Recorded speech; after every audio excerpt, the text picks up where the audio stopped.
എടി, നിന്റെ ഭർത്താവില്ലേ ആ കാർ ഡ്രൈവർ, അവൻ ഇടുന്ന ഡ്രസ്സുണ്ടല്ലോ 100 രൂപയ്ക്ക് 4 കിട്ടുന്നതാ. എന്നാലേ എൻ്റെ സുധി അങ്ങനെയല്ല, അവനിടുന്നതൊക്കെ ഉണ്ടല്ലോ കോസ്റ്റ്ലിയാണ്.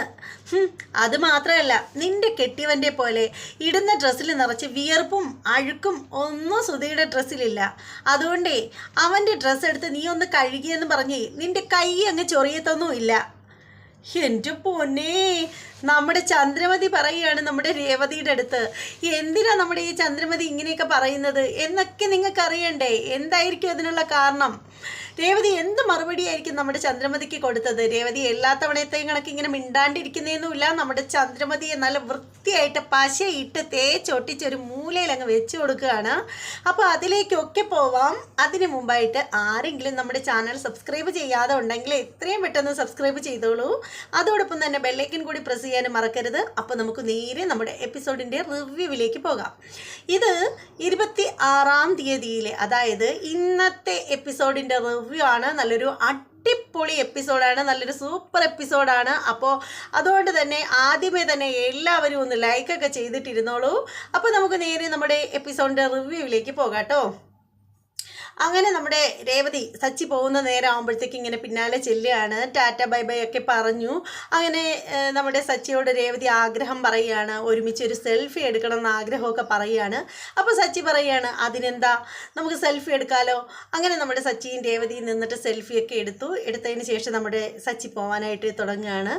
പുള്ളിക്കാരൻ ഇങ്ങനെ നടന്ന് ചെന്ന് കാറിൻ്റെ മുൻവശത്തെ ഡോറിൻ്റെ അടുത്തേക്ക് ചെന്നിട്ട് രേവതിയെ ഇങ്ങനെ തിരിഞ്ഞു നിന്ന് നോക്കുകയാണ്. രേവതിയെ നോക്കിയതിന് ശേഷം കുറേ നേരം ഇങ്ങനെ നിന്ന് നോക്കുന്നു. രേവതിക്ക് നാണാവുന്നു. ശരിക്കും സച്ചിയുടെ മുഖത്തേക്ക് തന്നെ രേവതി നോക്കാൻ പാട്. അങ്ങനെ അപ്പോൾ ആ സമയത്ത് സച്ചി രേവതിയുടെ അടുത്തേക്ക് ചെല്ലുകയാണ്. അടുത്തേക്ക് ചെന്ന് ഇങ്ങനെ മുഖത്തിൻ്റെ അടുത്തേക്ക് ഇങ്ങനെ വരികയാണ്. അപ്പോൾ ആ സമയത്ത് രേവതി ഇങ്ങനെ കണ്ണടച്ച് ഇങ്ങനെ നിൽക്കുകയാണ്. അപ്പോൾ രേവതി വിചാരിക്കുന്നു സച്ചി വന്നിട്ട് ഇങ്ങനെ അതിനായിരിക്കും വന്നതെന്നാണ് രേവതി വിചാരിക്കുന്നത്. പക്ഷേ സച്ചി അതിനൊന്നും അല്ല വന്നത്. അടുത്ത് വരുമ്പോൾ രേവതി കണ്ണടച്ചിട്ട് ഇങ്ങനെ തന്നെ അങ്ങ് നിൽക്കുകയാണ്. സച്ചി ഇതുവരെ അടുത്ത് വരുന്നുണ്ട്.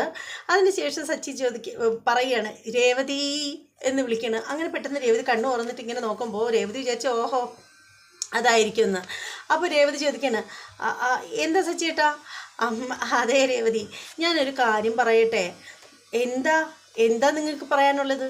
അതെ രേവതി, ഞാൻ ഈ വണ്ടിയിൽ കയറിയതിന് ശേഷം ഉണ്ടല്ലോ, ഞാൻ ഈ ഇൻഷർട്ട് ചെയ്തിരിക്കുന്നത് പുറത്തേക്ക് വലിച്ചിടട്ടെ, അതായത് ഇൻ ചെയ്തിരിക്കുന്ന പുള്ളിക്കാരൻ്റെ ഷർട്ട് അകത്തേക്ക് ഇട്ടിരിക്കുന്നത് വലിച്ച് പുറത്തേക്ക് ഇടട്ടെ എന്നാണ് പുള്ളി ചോദിക്കുന്നത്.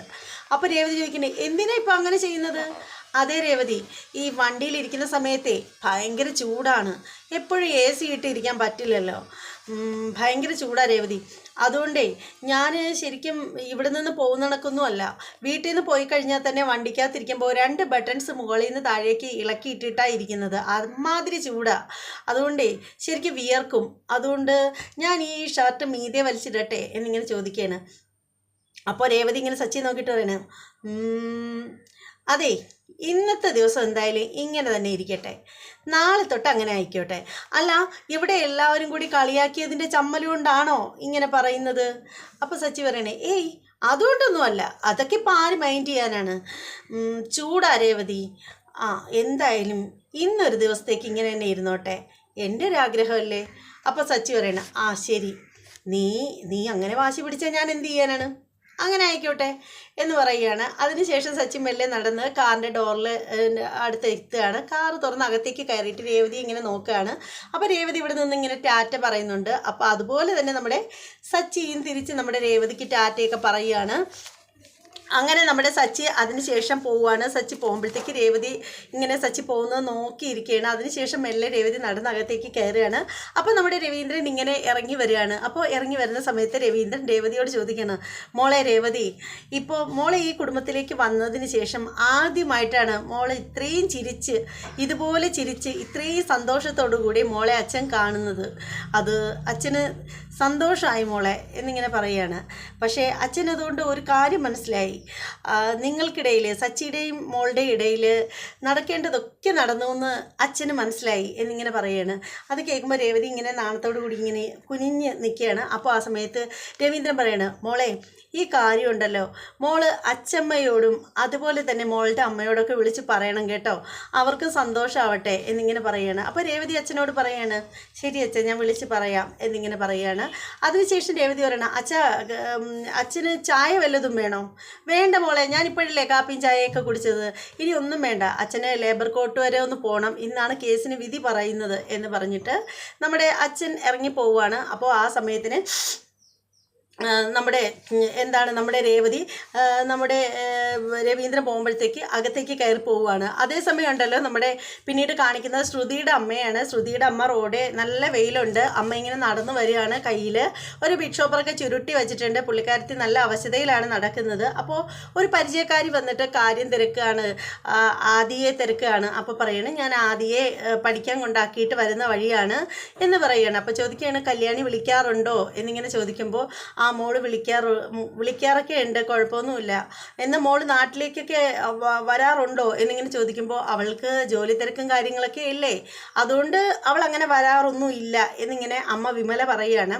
അപ്പോൾ പരിചയക്കാർ പറയാണ്, അപ്പോൾ ഇനി മോള് വിളിക്കുമ്പോഴത്തേക്ക് ഞങ്ങൾ തിരക്കിയതായിട്ട് പറയണേ ചേച്ചി എന്നിങ്ങനെ പറയുമ്പോൾ പറയാം കുഴപ്പമൊന്നുമില്ല എന്ന് പറയുകയാണ്. അങ്ങനെ പറഞ്ഞിട്ട് നമ്മുടെ വിമല അങ്ങോട്ട് നടക്കുമ്പോഴത്തേക്ക് വിമല വല്ലാണ്ട് ഇങ്ങനെ തല ചുറ്റുന്നത് കണക്ക് തോന്നുകയാണ്. അങ്ങനെ നമ്മുടെ വിമല കുഴഞ്ഞങ്ങ് വീഴുമ്പോൾ പെട്ടെന്ന് ആ ഒരു ശബ്ദം കേട്ടിട്ട് പരിചയക്കാർ തിരിഞ്ഞ് നോക്കുമ്പോൾ നമ്മുടെ വിമല നിലത്ത് വീണ് കിടക്കുന്ന കാണുകയാണ്.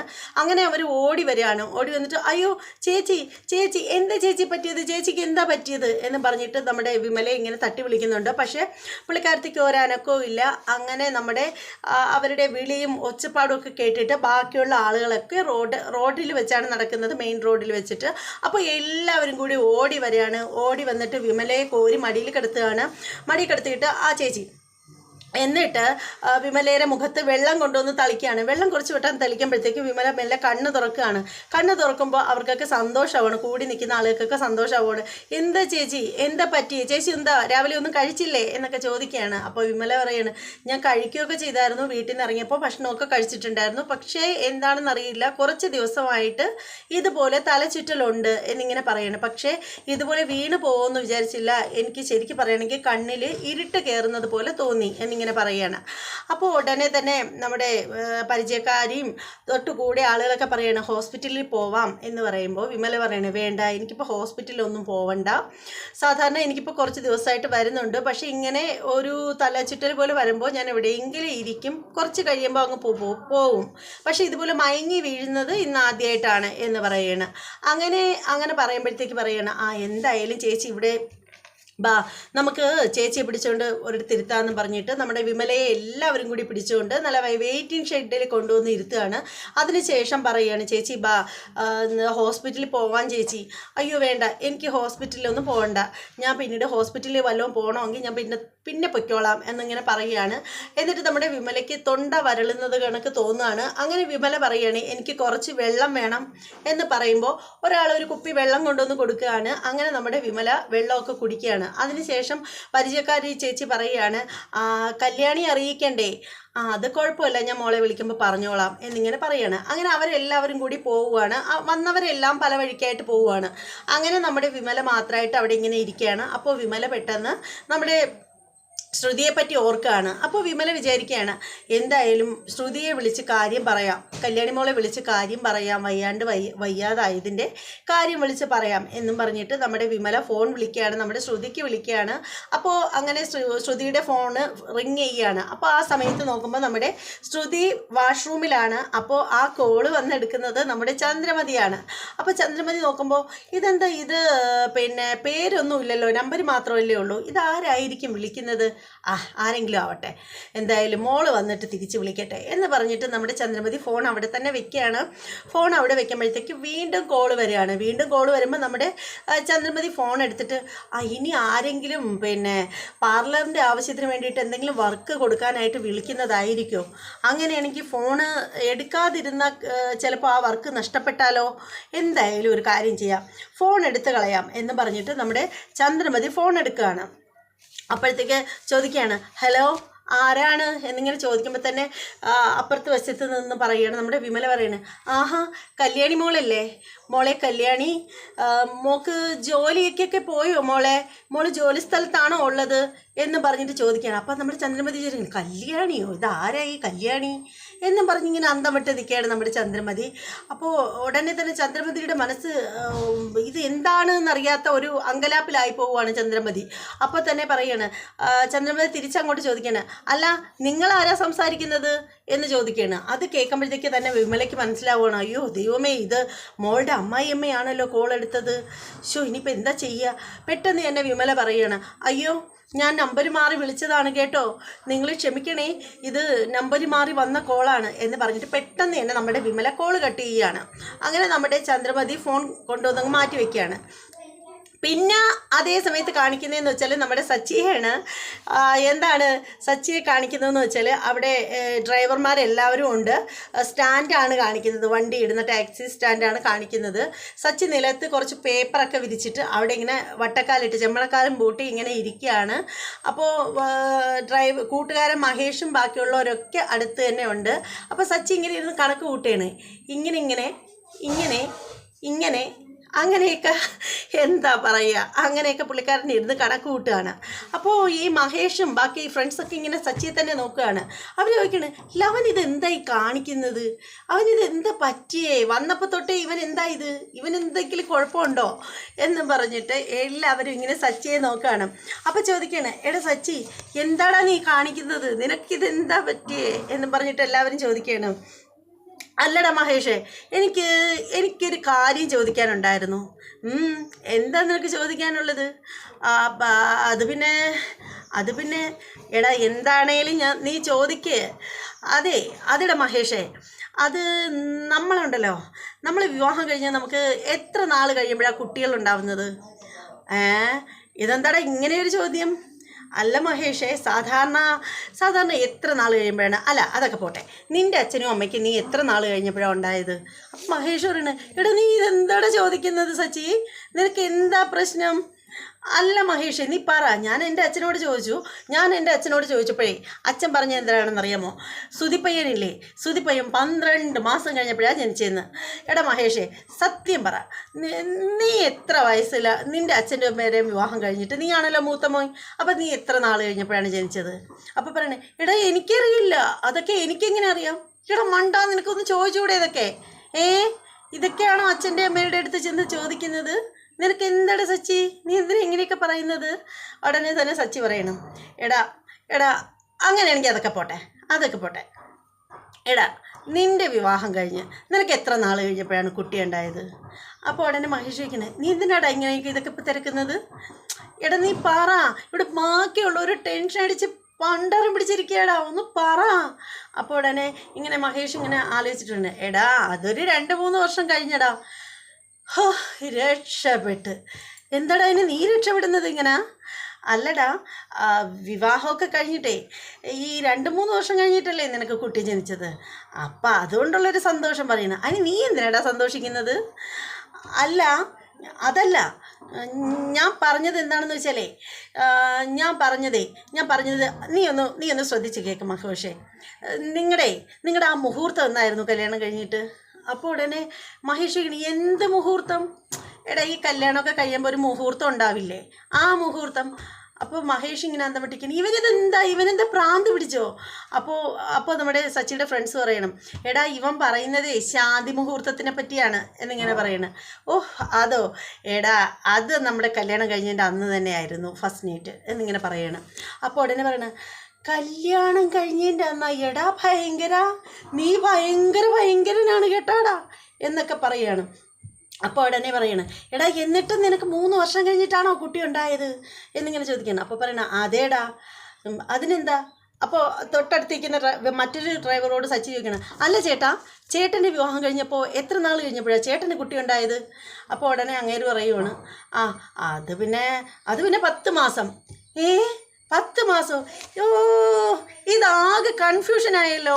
എൻ്റെ അച്ഛനും അമ്മയും പറയുന്നു അവർക്ക് 12 മാസം. ദേ ഈ നിൽക്കുന്ന മഹേഷ് പറയുന്നു അവന് കുട്ടിയുണ്ടായത് 3 വർഷം. ദേ നിങ്ങൾക്ക് എന്താണ്, നിങ്ങൾക്ക് 10 മാസം. ഇതെന്താ, ഇതിനൊന്നും ഒരു കയ്യും കണക്കൊന്നും ഇല്ലേ എന്നിങ്ങനെ ചോദിക്കുകയാണ്. അപ്പോൾ ഉടനെ മഹേഷ് പറയാണ്, എടാ മണ്ട, ഇതിനെന്തോന്ന് കയ്യും കണക്കും, ഇതൊക്കെ ദൈവം തരുന്നതല്ലേ, അതിനൊക്കെ നമുക്ക് വല്ലതും കണക്ക് കൂട്ടാൻ പറ്റുമോ? എടാ നീ ഒന്ന് ഞാൻ പറയുന്നത് കേൾക്ക്. ഒരു ട്രെയിൻ വരുന്നെന്ന് പറയും. ആ ട്രെയിൻ അവിടെ നിന്ന് തിരിക്കുന്നതിനൊരു സമയം ഉണ്ടാവുമല്ലോ. അപ്പോൾ അതുപോലെ ഈ നടക്കേണ്ടതൊക്കെ നടന്നു കഴിയുമ്പോൾ ഒരു കുട്ടി ജനിക്കുന്നതിനും ഒരു സമയം കാണില്ലേ? എടാ മണ്ട, അങ്ങനെയൊന്നും ഒരു സമയം ഉണ്ടാവില്ല. അതെന്താ അങ്ങനെ? ഇതൊക്കെ എന്താ ഇങ്ങനെ എന്നിങ്ങനെ സച്ചി ചോദിക്കണം. അപ്പോൾ ഉടനെ മഹേശ്വരന്, എടാ അതൊക്കെ ദൈവത്തിൻ്റെ കയ്യിലാണ്. ദൈവം നിശ്ചയിക്കുമ്പോൾ മാത്രമേ കുഞ്ഞുങ്ങളെ കിട്ടത്തുള്ളൂ. അതെന്തിനു വേണ്ടാതിനാണ്? ചെയ്യേണ്ടതൊക്കെ നമ്മൾ തന്നെ ചെയ്യണം. കുട്ടി വരുന്നത് തീരുമാനിക്കുന്നത് ദൈവമോ? അത് കൊള്ളാമല്ലോ എന്നിങ്ങനെയൊക്കെ പറഞ്ഞുകൊണ്ടിരിക്കുകയാണ് സച്ചി. എൻ്റെ പൊന്നോ, എന്തൊരു മണ്ടത്തരങ്ങളാണ് എഴുന്നള്ളിച്ചുകൊണ്ടിരിക്കുന്നതെന്ന് അറിയാമോ നമ്മുടെ സച്ചി. അപ്പോൾ ഉടനെ തന്നെ നമ്മുടെ മഹേഷ് പറയണ്, അളിയ ഞാനൊരു കാര്യം പറയാം, നീ ആദ്യം മര്യാദയ്ക്ക് കേട്ടോ. ഈ കുഞ്ഞുങ്ങൾ ജനിക്കുന്നതിനെ കയ്യും കണക്കൊന്നുമില്ല. ചിലർക്ക് 9 മാസത്തിൽ കുഞ്ഞ് ജനിക്കും, എന്നാൽ 7-ാം മാസത്തിൽ തന്നെ പുറത്ത് വരുന്ന കുഞ്ഞുങ്ങളും ഉണ്ട്. അതങ്ങനെയൊക്കെയാണ്. അത് ഒരു പ്രകൃതി നിയമമാണ്. അതിനെയൊന്നും ആർക്കും നിയന്ത്രിക്കാനോ ആരും കണക്ക് കൂട്ടുന്നത് കണക്കൊന്നും അല്ല സച്ചി എന്ന് പറയണം. അപ്പോൾ സച്ചിയാണ്, അയ്യോ ഇതൊക്കെ എന്തോന്ന്, എൻ്റെ ടെൻഷനായി, എൻ്റെ വണ്ടിയുടെ ഡ്യൂ അടയ്ക്കണം, എൻ്റെ കടം. എടാ എന്തായാലും 10 മാസം എന്തായാലും എടുക്കൂലേ? അത് ഉറപ്പാണല്ലോ. 10 മാസം എന്തായാലും ഗ്യാപ്പുണ്ടല്ലോ. അപ്പോൾ ഉടനെ തന്നെ മഹേശ്വരന്, എടാ 10 മാസം തന്നെ നോക്കിയിരിക്കാനൊന്നും പറ്റൂല. ചിലപ്പോൾ 9 മാസത്തിലും പ്രസവിക്കാം, ചിലപ്പോൾ 8 മാസത്തിലും പ്രസവിക്കാം. നീ എന്താ ഈ പ്രസവ കണക്കൊക്കെ ഇപ്പോൾ ചോദിക്കുന്നത്? അതൊക്കെ കാര്യമുണ്ടടാ എന്ന് പറഞ്ഞിട്ട് ഇങ്ങനെ നിന്നിട്ടാണ് സച്ചി പറയുന്നത്. അയ്യോ സമയമില്ല, ലേബർ കോട്ടിൽ ചെല്ലാനുള്ള സമയം കഴിഞ്ഞു, എൻ്റെ അച്ഛൻ എന്നെ പ്രതീക്ഷിച്ചിരിക്കും, ഇപ്പം തന്നെ താമസിച്ചത് എന്ന് പറഞ്ഞിട്ട് സച്ചി ഒറ്റൊരു പോക്കങ്ങ് പോവുകയാണ്. അപ്പോൾ മഹേഷും കൂട്ടുകാരും ചോദിക്കണം, ഇവനിതെന്താ പറ്റിയത്, ഇവനെന്താ ഭ്രാന്ത് പിടിച്ചോ എന്ന് പറഞ്ഞിട്ട് ബാക്കിയുള്ളവരിങ്ങനെ നിൽക്കുകയാണ്. അതേ സമയത്ത് നമ്മുടെ രേവതിയാണ് കാണിക്കുന്നത്. രേവതിയാണെങ്കിൽ ഇറങ്ങി വരികയാണ്, താഴേക്ക് വരികയാണ്. നമ്മുടെ ചന്ദ്രമതി ആണെങ്കിൽ ഇങ്ങനെ ടേബിളിൻ്റെ പുറത്തല്ല, കസേരയിൽ ഇരുന്നിട്ട് ഇങ്ങനെ ആപ്പിൾ അരിഞ്ഞ് കൂട്ടുകയാണ്. ആർക്ക്? നമ്മുടെ പുന്നാര മരുമകളെ തീറ്റിക്കാനായിട്ട് അമ്മായിയമ്മ ആപ്പിൾ അരിഞ്ഞ് കൂട്ടുകയാണ്. അപ്പോഴാണ് നമ്മുടെ രേവതി ഇറങ്ങി വരുന്നത്, താഴേക്ക് ബക്കറ്റൊക്കെ ആയിട്ടാണ് വരുന്നത്. അപ്പോൾ ചന്ദ്രമതി ചോദിക്കണം, എടി നീ ഈ സമയത്ത് ഈ ബക്കറ്റൊക്കെ ആയിട്ട് എങ്ങോട്ട് പോവുക? അപ്പോൾ രേവതി പറയണ, അമ്മേ അത് സച്ചിയേട്ടൻ അഴിച്ചിട്ട് ഡ്രസ്സുകൾ അതിനകത്തുണ്ട്, അത് കഴുകി വൃത്തിയാക്കാനാണ് എന്ന് പറയാണ്. അപ്പോൾ ഉടനെ ചന്ദ്രമതി ചോദിക്കണം, എന്നും രാവിലെ ഇത് ചെയ്യുന്നതാണല്ലോ, ഇന്ന് എന്താ ഇത്രയും താമസിച്ചത് എന്ന് ചോദിക്കണം ചന്ദ്രമതി. അപ്പോൾ രേവതി പറയണ, അതമ്മ ഇന്ന് താമസിച്ചു പോയി. നീ ഇന്ന് എഴുന്നേക്കാനും താമസിച്ചല്ലോടി എന്ന് ചോദിക്കണം ചന്ദ്രമതി. അപ്പോൾ രേവതി എന്ത് ചെയ്യുന്നു? രേവതി പറയണ, അമ്മ ഞാൻ പെട്ടെന്ന് ഇതാക്കാം. നീ പെട്ടെന്നെന്ന് പറയണ്ട, പറയുന്നതിനാവും വെച്ച് വേഗം പോയി തുണിയൊക്കെ നനച്ചിട്ടിട്ട് അടുക്കളയിലേക്ക് കയറ്. ദേ ഭക്ഷണം കൃത്യസമയത്ത് വേണം, ശ്രുതിക്കും വിശക്കും എന്നിങ്ങനെ പറയുകയാണ്. രേവതി ഒന്നും മിണ്ടാണ്ട് ബക്കറ്റിലെ തുണി ഒക്കെ ആയിട്ട് എന്താണ് വാഷ്റൂമിലേക്ക് പോവുകയാണ്. അപ്പോൾ ഈ ചന്ദ്രമതിയൊക്കെ ഇരിക്കുന്ന അവിടെ നിന്ന് തൊട്ട് ഈ സൈഡിലോട്ടാണ് വാഷ്റൂം. അപ്പോൾ അവർക്ക് ചന്ദ്രമതിക്ക് ഇവിടെ ഇരുന്നിട്ട് ഇങ്ങനെ നോക്കുമ്പോൾ രേവതിയെ കാണാൻ പറ്റും. അപ്പോൾ നമ്മുടെ ചന്ദ്രമതി ഇങ്ങനെ ഇരിക്കുമ്പോഴാണ് ശ്രുതി ഇറങ്ങി വരുന്നത്. അപ്പോൾ തന്നെ നമ്മുടെ ചന്ദ്രമതി വിളിക്കണം, ആഹാ മോളെ ശ്രുതി, വാ ഇവിടെ ഇരിക്കും മോളെ. ദേ നല്ല ഹെൽത്തി ആയിട്ട് ഇരിക്കണ്ടേ, എപ്പോഴും ജോലിയൊക്കെ ചെയ്യാനുള്ളതല്ലേ. പാർലറിൽ ചെന്ന് കഴിഞ്ഞാൽ മോൾക്ക് റെസ്റ്റ് ഒന്നും ഉണ്ടാവില്ലല്ലോ. ദേ ഈ ആപ്പിള് കഴിക്കും മോളെ എന്ന് പറഞ്ഞിട്ട് നമ്മുടെ ശ്രുതിക്ക് ആപ്പിൾ നന്നായിട്ട് കൊടുക്കുകയാണ്. നമ്മുടെ ചന്ദ്രമതി പെറുക്കി കൊടുക്കുകയാണ്. ശ്രുതിയാണെങ്കിൽ കഴിക്കുകയും ചെയ്യുന്നുണ്ട്. അപ്പോൾ ഇതിൻ്റെ ഇടയിൽ ഇരുന്നിട്ട് ഇങ്ങനെ നോക്കുകയാണ് നമ്മുടെ ചന്ദ്രമതി നോക്കിയിട്ട് നമ്മുടെ രേവതിയോട് വിളിച്ച് പറയണം, ഒന്ന് ശരീരം ഒന്ന് ഇളകട്ടെ, ഒന്ന് പെട്ടെന്നാവട്ടെ എന്നൊക്കെ പറയുകയാണ്. രേവതി ഇങ്ങനെ ഒന്നും മിണ്ടുന്നില്ല. എന്നിട്ട് രേവതി ഇങ്ങനെ നോക്കിയിട്ട് ഇങ്ങനെ നിൽക്കുകയാണ്, ഒരു ബക്കറ്റിലോട്ട് നോക്കിയിട്ട് ഇങ്ങനെ നിൽക്കുകയാണ് കുറച്ച് നേരം. എന്നിട്ട് രേവതി എന്ത് ചെയ്യുന്നു, ഈ വാഷ്റൂമിൽ എന്താണ് തറ തുടയ്ക്കുന്ന ആ ഒരു കമ്പ് ഉണ്ടല്ലോ, ആ മോപ്പ് എടുത്തിട്ട് അതിൻ്റെ കമ്പി ഭാഗം ഉണ്ടല്ലോ അത് വെച്ച് കുത്തിയിട്ട് ബക്കറ്റിനകത്ത് കിടക്കുന്ന ഒരു വെളുത്തൊരു തുണി എടുത്ത് അങ്ങോട്ട് മാറ്റി വേറൊരു ബക്കറ്റിലോട്ട് മാറ്റി ഇടുകയാണ്. അപ്പോൾ ഇത് കണ്ടുകൊണ്ട് നിൽക്കുകയാണ് നമ്മുടെ ചന്ദ്രമതി. അത് ഇങ്ങനെ നോക്കിക്കൊണ്ട് നിൽക്കുകയാണ്. എന്നിട്ട് ചോദിക്കണേ, എടി എന്താടി അവിടെ നീ കാണിക്കുന്നത് എന്ന് ചോദിക്കുകയാണ്. അപ്പോൾ രേവതി പറയുകയാണ്, അത് അത് അമ്മേ, അത് സച്ചിയേട്ടൻ്റെ ഡ്രസ്സല്ല അമ്മേ, അത് സച്ചിയേട്ടൻ്റെ തുണിയല്ല, അത് ഞാൻ മാറ്റിയിട്ടതാണ് എന്ന് പറയുന്നു. അപ്പോൾ ഉടനെ ചന്ദ്രമതി ചോദിക്കാണ്, ഹെടി അതേ സുധിയുടെ ഡ്രസ്സാണ്, അതെന്തിനാ നീ കമ്പ് കൊണ്ട് മാറ്റിയിടുന്നത്? നിനക്കതെടുത്ത് കഴുകാൻ പാടില്ലേ? അപ്പോൾ ഉടനെ രേവതി പറയണം, ഇല്ലമ്മേ, അത് ഞാൻ അലക്കില്ല എന്ന് പറയണം. അപ്പോൾ ഉടനെ ചന്ദ്രമതി ചോദിക്കണം, അതെന്താടി? മോളെ ശ്രുതി, കണ്ടില്ലേ, ഇവളുടെ ഭർത്താവിൻ്റെ തുണിയാണെങ്കിലുണ്ടല്ലോ, ഇവളുടെ ഭർത്താവ് ബന്യനാട്ടോ, ഇവളുടെ ഭർത്താവിൻ്റെ ബന്യനാണെങ്കിലുണ്ടല്ലോ 100 രൂപയ്ക്ക് 4 എണ്ണം കിട്ടുന്നതാ അവൻ മേടിക്കുന്നത്. അതേസമയം ഉണ്ടല്ലോ, ഇതെൻ്റെ സുധിയുടെ ബന്യനാടി, ഇതേ കോസ്റ്റ്ലി എന്നിങ്ങനെ പറയാണ്. രേവതിക്ക് അത് ഒട്ടും പിടിക്കുന്നില്ല. രേവതിയുടെ മുഖമൊക്കെ അങ്ങ് കയറി പെരുവുകയാണ്. അപ്പോൾ ചന്ദ്രമതി പറയണം, എടി നിന്റെ ഭർത്താവിൻ്റെ തുണിയിലാണെങ്കിലുണ്ടല്ലോ നിറയെ അഴുക്കും വിയർപ്പും ആയിരിക്കും. അതേസമയം എൻ്റെ സുധിയുടെ ഡ്രസ്സിലുണ്ടല്ലോ ഒരഴുക്ക് പോലും കാണില്ല. കോസ്റ്റ്ലിയാ അത്. നിനക്കെന്താ അത് കൈ കൊണ്ടെടുത്താൽ എന്താ, നിൻ്റെ കൈ എന്താ ചൊറിയോടി എന്നിങ്ങനെ ചോദിക്കുകയാണ്. അപ്പോൾ നമ്മുടെ രേവതി ഇങ്ങനെ കേട്ടോണ്ട് വന്നിട്ട് രേവതിക്ക് ഒട്ടും പിടിക്കുന്നില്ല. രേവതി ഒട്ടനെ തന്നെ നല്ലൊരു മറുപടി കൊടുക്കുകയാണ്. രേവതി പറയുകയാണ്, അതേ അമ്മേ, 100 രൂപയ്ക്ക് 4 എണ്ണം കിട്ടുന്നതായിരിക്കും എൻ്റെ സച്ചിയേട്ടൻ മേടിക്കുന്നത്. പക്ഷേ അത് അദ്ദേഹം നേരാമണ്ണം കഷ്ടപ്പെട്ട് ജോലി ചെയ്തുണ്ടാക്കിയ കാശ് കൊടുത്താൽ അദ്ദേഹം മേടിക്കുന്നത്. അതേസമയം വേറെ ചിലർ കണക്കെ മറ്റുള്ളവർ വാങ്ങിച്ചു കൊടുക്കുന്നത് ഇട്ടിട്ടല്ല മറ്റുള്ളവർ വാങ്ങിച്ചു കൊടുക്കുന്നതല്ല അദ്ദേഹം ഇടുന്നത് എന്ന് ചോദിക്കുകയാണ്. അപ്പോൾ ഉടനെ ചന്ദ്രമതിക്ക് അത് പിടിക്കുന്നില്ല. അപ്പോൾ എന്നിട്ട് രേവതി വീണ്ടും ബാക്കി കൂടി രേവതി പറയുകയാണ്. എന്നിട്ട് രേവതി പറയാണ്, പിന്നെ വിയർപ്പിൻ്റെയും അഴുക്കിൻ്റെയും കാര്യം, അതെ, നന്നായിട്ട് അധ്വാനിക്കുന്നവരുടെ ശരീരത്തിൽ നന്നായിട്ട് വിയർപ്പും അഴുക്കും പൊടിയും ഒക്കെ ഉണ്ടാവും. എന്നാലേ ഒരു പണിക്കും പോവാതെ മടി പിടിച്ച് കിടന്ന് ഉറങ്ങുന്നവരുടെ ശരീരത്തിൽ അതൊന്നും ഉണ്ടാവില്ല എന്ന് പറയുകയാണ്. അപ്പോൾ ഒട്ടനെ നമ്മുടെ ശ്രുതിയുടെ മുഖമൊക്കെ കയറി വീർക്കുകയാണ്. അപ്പം ചന്ദ്രമതി ചോദിക്കുകയാണ്, എന്താടി നീ പറഞ്ഞത്? എൻ്റെ സുധി ജോലിക്ക് പോവാതെ ഇവിടെ കിടന്ന് ഉറങ്ങുകയാണോ അവിടെ എപ്പോഴും ചെയ്യുന്നത്? അവനെന്താ ജോലിക്ക് പോണില്ലേ? അപ്പോൾ നമ്മുടെ രേവതി പറയുകയാണ്, ഓ, അത് എന്ന് മുതൽക്കാണ് ജോലിക്കൊക്കെ പോയി തുടങ്ങിയത് എന്നിങ്ങനെ ചോദിക്കുകയാണ്. അപ്പോൾ ചന്ദ്രമതി പറയാണ്, തർക്കുത്തരം പറയാതിരിക്കടി അഹങ്കാരി, നീ ആ തുണിയെടുത്ത് മര്യാദയ്ക്ക് സുധീരതും കൂടി ചേർത്ത് കഴുകിയിട്. നിനക്കിവിടെ പ്രത്യേകിച്ച് പണിയൊന്നും ഇല്ലല്ലോ, തടിയങ്ങ് അനങ്ങട്ടെ, ഇരുന്ന് തീറ്റിയല്ലേ നിന്റെ ജോലി ദേ. അപ്പോൾ ഉടനെ തന്നെ രേവതി പറയണ്, അതെ അമ്മേ, ഞാൻ കഴിവില്ല. പിന്നെ അദ്ദേഹത്തിൻ്റെ ഡ്രസ്സ് കഴുകണമെങ്കിലേ അദ്ദേഹത്തിൻ്റെ ഭാര്യ ഇവിടെ നിൽപ്പുണ്ട്, അവളോട് പറയ്, അല്ലാതെ എനിക്കതിൻ്റെ ആവശ്യമില്ലമ്മേ. ശ്രുതിയുണ്ടല്ലോ, നിന്നെ കണക്ക് ഇരുന്ന് തിന്നുന്നവളല്ലേടി, അവൾ പാർലറിൽ കിടന്ന് കഷ്ടപ്പെടുന്നതാണ്. അതുകൊണ്ടേ അവൾക്ക് കഴുകാൻ പറ്റില്ല. നീ കഴുകുന്നതിൻ്റെ കൂട്ടത്തിൽ സുധിയുടേതും കൂടെ കഴുകിയിരിക്കണം. അപ്പോൾ ഉടനെ രേവതി പറയണം, പറ്റില്ലമ്മേ, സച്ചിയേട്ടൻ്റെ അച്ഛൻ്റെ അമ്മയുടെയും ശ്രീകാന്തിൻ്റെയും ഡ്രസ്സ് ഞാൻ കഴുകും. പക്ഷേ അദ്ദേഹത്തിൻ്റെ തുണിയും അദ്ദേഹത്തിൻ്റെ ഭാര്യയുടെ തുണിയും കഴുകാൻ എനിക്ക് പറ്റില്ല. പിന്നെ അമ്മ പിന്നെ നിന്നല്ലേ തിന്നുന്നത്. അതായത് ചന്ദ്രമതി പറയും, നീ ഇരുന്നല്ലേടി തിന്നുന്നത്? പിന്നെ അമ്മ നിന്നല്ലേ തിന്നുന്നത്. അതുകൊണ്ടേ ഇനി ഇവള് തുണി കഴുകുന്നതിൽ അമ്മയ്ക്ക് എന്തെങ്കിലും വിഷമം ഉണ്ടെങ്കിലേ അമ്മ തന്നെ കൊണ്ടിട്ട് കഴിവ്, അമ്മയുടെ തടിയെന്ന് അനങ്ങട്ടെ എന്നിങ്ങനെ പറയുകയാണ് രേവതി. ചന്ദ്രമതി ചാടിപ്പറിച്ച് എഴുന്നേറ്റിങ്ങനെ കണ്ണും തള്ളി നിൽക്കുകയാണ്. കാരണം ഒന്നും പറയാൻ പറ്റുന്നില്ല പുള്ളിക്കാരത്തേക്ക്. കാരണം രേവതി അപ്പപ്പോഴും നല്ല ചുട്ട മറുപടി അങ്ങ് കൊടുത്തിരിക്കുകയാണ്. കാരണം ഇപ്പോൾ സച്ചി കട്ടയ്ക്ക് നിൽക്കുകയാണല്ലോ രേവതിക്കൊപ്പം. എന്നിട്ട് നമ്മുടെ രേവതി തുണി കഴുകാനായിട്ട് ബാക്കി തുണികൾ എടുത്തുകൊണ്ടങ്ങ് പോവുകയാണ്. അപ്പോൾ നമ്മുടെ ചന്ദ്രമതി ഇങ്ങനെ നോക്കുകയാണ്. എന്നിട്ടാണ് ശ്രുതിയോട് പറയുന്നത്, അഹങ്കാരി, അവളുടെ അഹങ്കാരം ഞാൻ തീർത്ത് കൊടുക്കുന്നുണ്ട് എന്ന് പറഞ്ഞിട്ട് ഇങ്ങനെ നിൽക്കുകയാണ് നമ്മുടെ ചന്ദ്രമതി. അങ്ങനെ നമ്മുടെ പിന്നീട് കാണിക്കുന്നതെന്ന് വെച്ചാൽ എന്താണ്, കോടതിയാണ് കാണിക്കുന്നത്. കോടതിയിൽ നമ്മുടെ ജഡ്ജി ഇങ്ങനെ ഇരിക്കുകയാണ്. അങ്ങനെ നമ്മുടെ